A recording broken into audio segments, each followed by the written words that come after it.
Image Adjustments-valikosta tehtävät muutokset vaikuttavat aina siihen layeriin, mikä minulla on valittuna. Nytten Layer 1.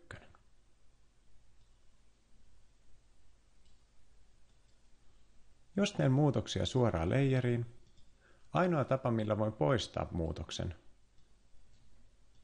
on kumota se. Eli mennä taaksepäin historiassa.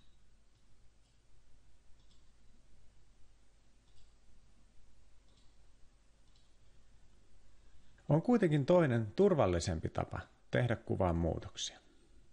Tämä tapa on Adjustment Layerit, joka löytyy Layer-paneelin alareunasta tämän symbolin alta.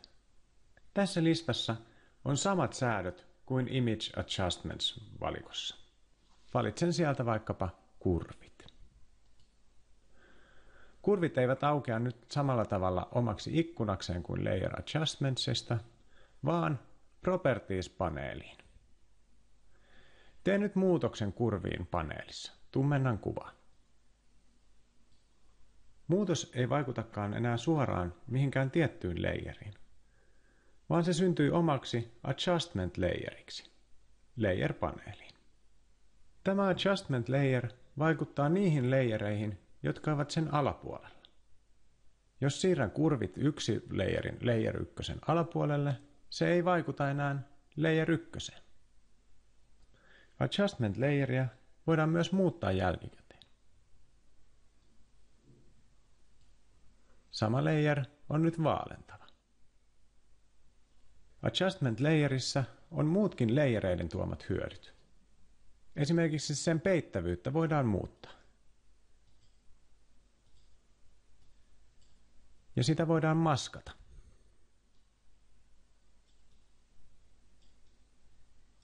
Adjustment Layer on myös siitä turvallinen, että jos siihen ei ole tyytyväisiä, voin heittää sen roskikseen.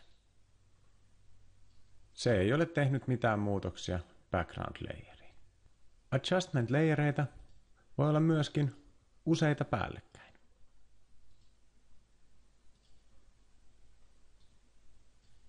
Ja niitä voidaan kokeilla ottamalla niitä pois näkyvistä ja laittamalla takaisin näkyviin. Jos haluan, että Adjustment Layer tulee pysyväksi muutokseksi johonkin layeriin, pitää minun sulauttaa nämä layerit yhteen.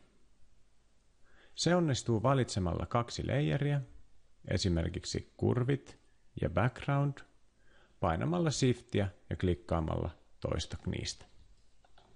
Tällöin minulla on 2 layeria valittuna. Nyt painan layereiden päällä oikealta ja valitsen Merge Layers. Layerit ovat nyt sulautettu toisiinsa. Eli Adjustment Layer on nyt pysyvästi Background Layerin kanssa. Painaessani layeria oikealla näppäimellä aukeaa valikko, missä voin tehdä erilaisia muutoksia. Voin layereiden sulauttamisen lisäksi sulauttaa kaikki näkyvät layerit tai flätätä koko kuvan yhdeksi layeriksi. Voin oikean napin valikosta myöskin kopioida layerin. Duplicate Layer.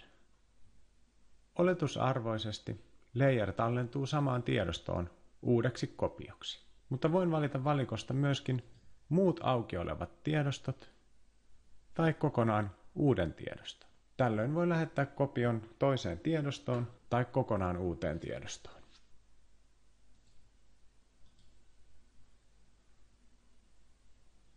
Nyt minulla on 2 tiedostoa, jotka ovat toistensa kopiot.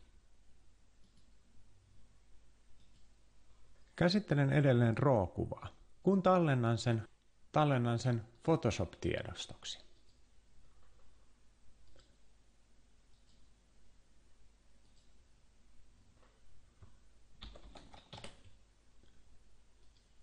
Photoshop-tiedostossa tallentuu kaikki Photoshopin tieto, esimerkiksi layerit.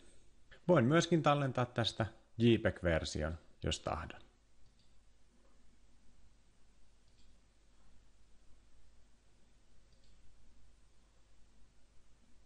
Parhaalla mahdollisella laadulla.